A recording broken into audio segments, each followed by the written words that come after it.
Hey, this is RORIE, and welcome to The Valley in the Mirror Story Behind the Album video.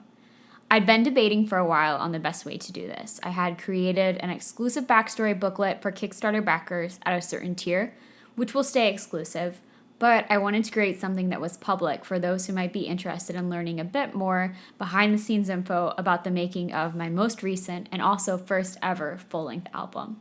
So here we go. A quick disclaimer before I start to share these stories. I love songwriting and often write songs for a specific reason or because of a specific event in my life or something that I read or something that happens in someone else's life. And the songs are tied to stories. They have stories behind them, but they aren't written just for me. The songs are yours as well, and I know that when people listen to these songs, they will often apply them to something that happens in their life, and I want you to be able to do that with your life stories. And so if there's something that you have associated one of these songs with in your life, and then you hear the story behind it and think, oh, I guess it's not the same, well, that's totally fine. I don't want you to lose that association that you have with the song because these songs are your stories too. And the fact that you might relate to them and have a different experience but still resonate with this song means so much to me. Feel free to share those stories with me as well, and it can be a two-way conversation.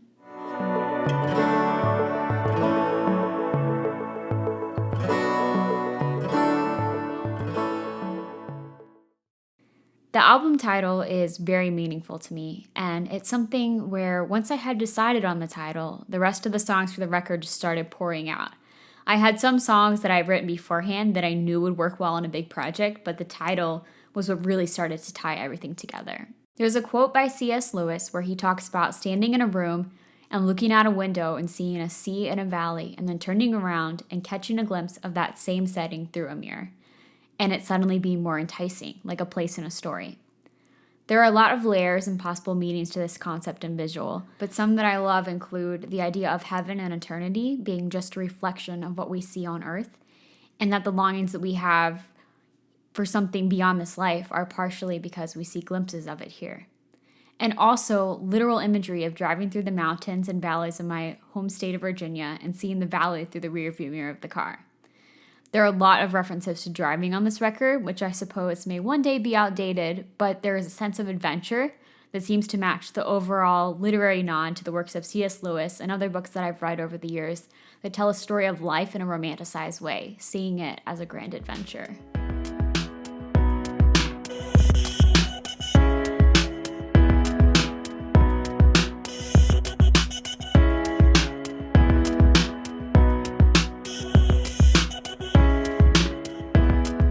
Dance is a love song. I originally started writing it about my own experience and wanted to write a song that could be sung acoustically at a wedding, but would be produced in a very synth-pop style. I had the idea for that riff after the chorus from the very first time that I sat down to write it.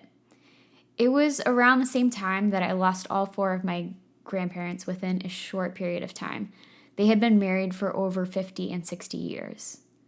There's a story that happened with my grandma and Pop-Pop just a few days before my Pop-Pop passed away. They were walking down the hallway in the nursing home, and he looked at her humorously and said, "Let's get out of here." Not only did they have a lifelong relationship, but they were truly best friends, and my grandma would tell you that they were. So this song, in retrospect, ended up being dedicated to them and the way that they danced through life together.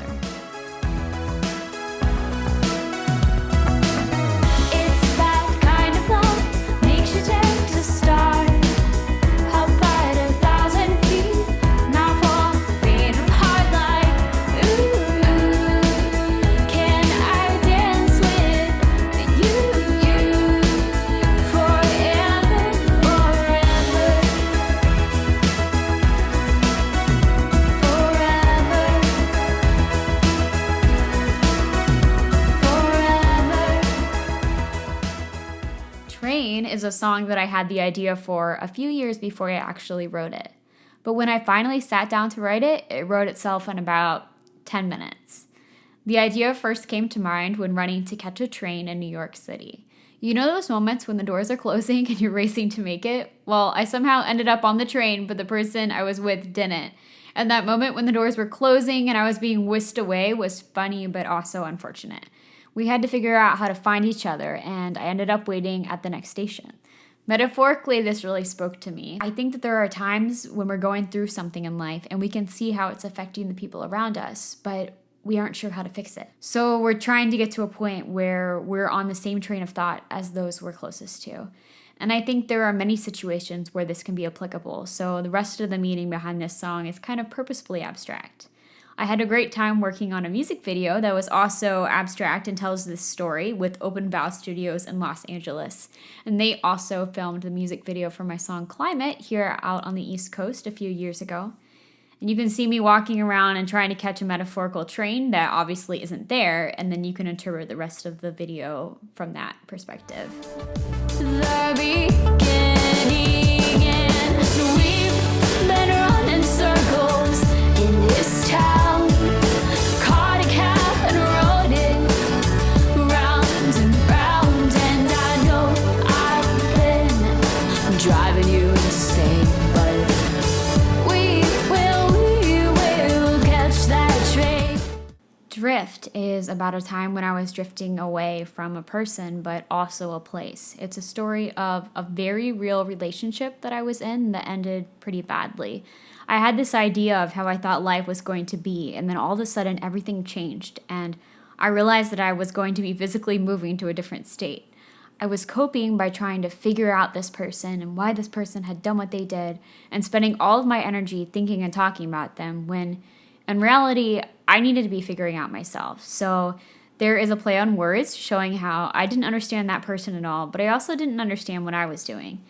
I wrote this song on a summer night at 3 a.m. It's amazing how I felt so much turmoil about the situation. And after writing this, also in about 10 minutes, I finally felt months of tension drain from my shoulders. I purposefully wanted the production to have a kind of angsty feel to it, to allude to those moments in our lives when we're still figuring things out and on the edge of making the right decision, but still finding the courage to do so. And so it's sort of all building up to that critical realization. So you drifted far away from me, and I know it's been a few long months, and there are things that I'll no longer tell, but I'm still finding reasons to figure you out, because I don't understand myself.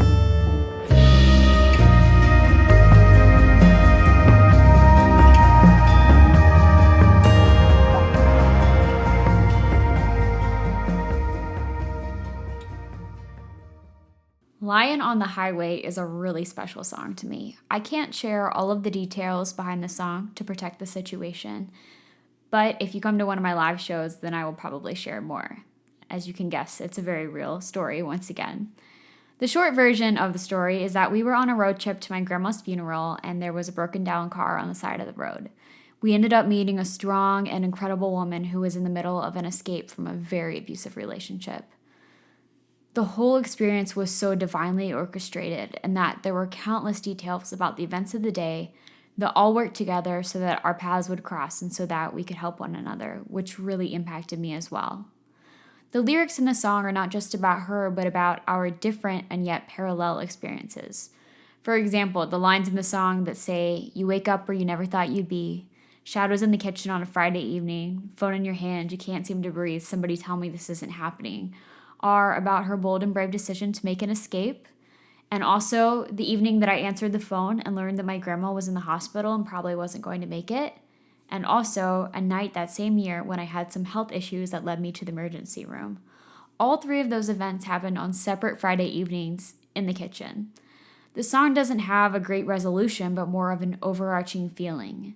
That feeling when something can no longer be ignored and you know something is going to change. And your entire perspective is being realigned in a powerful and yet necessary and important way. So we're going back to the heart of it, really aligned with the idea that we were going back to this family farm that my grandma grew up on and this experience that we had on the way there.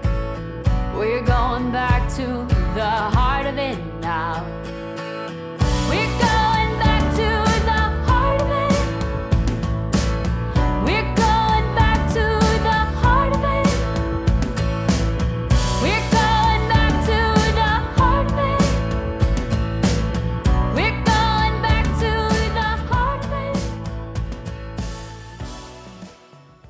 Love Alive is a worship song. If you know me, then you know that church music is a big part of my life, from growing up in church choir to leading worship over the years. And this was inspired by some scriptures about a tree being planted by living water and flourishing because of where it's planted.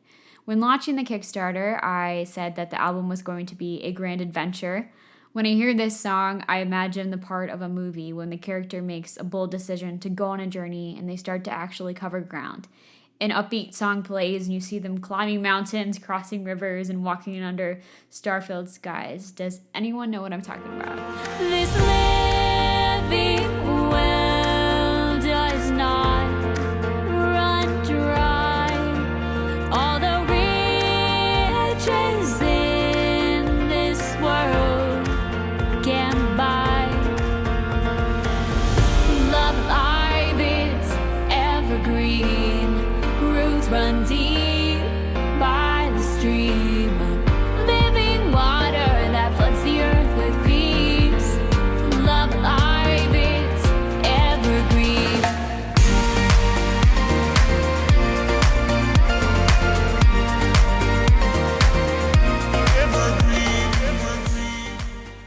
Sun is an anthem about being an introvert and also a kind of shy person, and the tension that arose with also being someone who was writing music and performing it.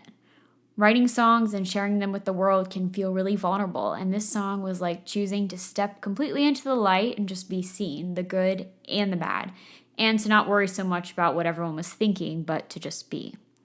I started writing the song when I was driving home from a visit with two of my dearest friends who live in the valley, actually, and for the full hour-long drive, I saw this incredibly bright and deep, sweeping orange sunset in the rearview mirror.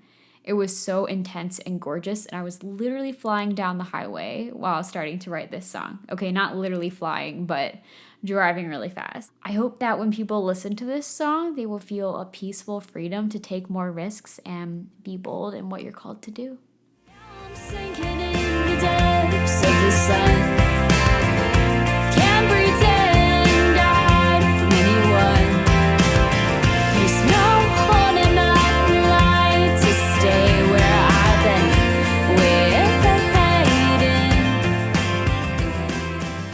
So I wrote Up in Smoke about a specific situation, and it then turned into a goodbye song to many lies that I'd internalized and believed in my head over time.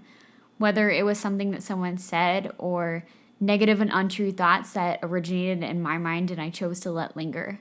Words have power. What we say to ourselves and to one another matters. Sometimes we have to let go of the things that are threatening to mess up everything else. And as you can see, there is a theme in this album where you sometimes hit a breaking point and you realize that something has to change and that freedom is waiting.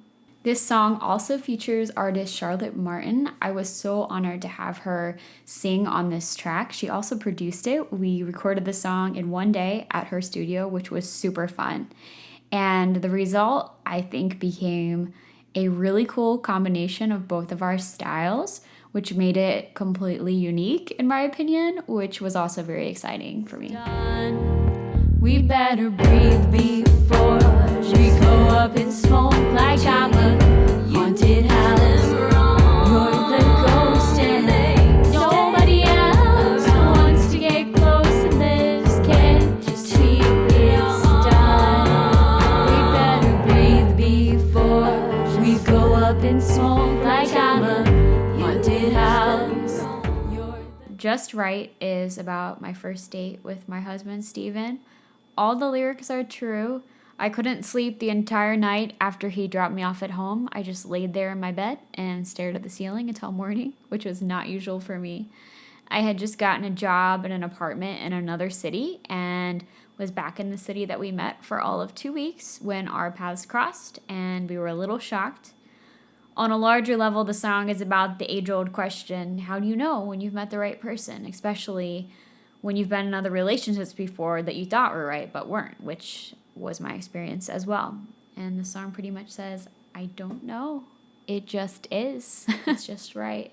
And I recorded it to be the most quiet, intimate moment on the album, just me and the piano, and it's actually pretty live. Like there's no real edits to the vocals. I just kind of sang it right through. It's just right.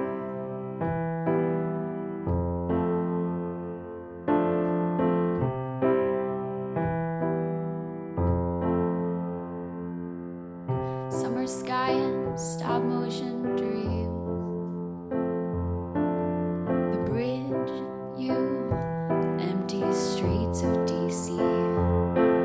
The feeling when you know life is changing. Apogee is another one of those songs that I wrote late at night when I couldn't sleep. It may seem strange, but I was really moved to write it the moment I finished the last book in the Divergent series. Yes, the young adult post-apocalyptic book series.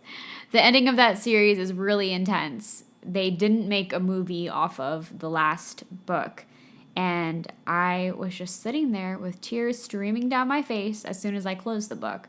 My boyfriend at the time, who is now my husband, worked the night shift at a kind of dangerous job in a city 5 hours away from where I was living and working on my own. And I was working at a fairly intense job related to fighting human trafficking in New York. And the song was about grappling with the pain, hurt, and loneliness that we were both witnessing in the world through where we lived and what we were encountering in our jobs. And it was also about the loneliness that we felt from being apart, as apogee is a space term when two objects in orbit are at the furthest distance from one another. And the song can also deal with loss. It was written to be simple and yet emotional, with my favorite line being, "Don't want to turn my back, trying to buy time, and in the end be left with just a faulty compromise." So it can really apply to a lot of things in life, and also it's about being brave. I am recording this little story behind the song series right during the COVID-19 quarantine, so there are definitely some strange correlations to the lyrics and what we as everyone, as the world, are dealing with right now. So I find this song to all of a sudden be even more meaningful to me during this time. The road gets harder, but I'll paint your heart on mine. There are safer places, but here we're so alive. Don't wanna turn my back, trying to buy time, and in the end be left with just a faulty compromise. The way to fight loneliness is to seek out the lonely, stare it in the eyes, refuse to let it win.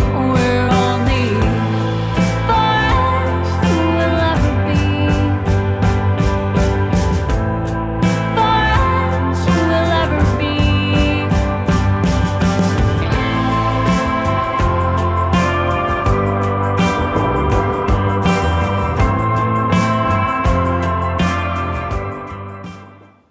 Cadence, last but not least, this is probably my personal favorite song on this album.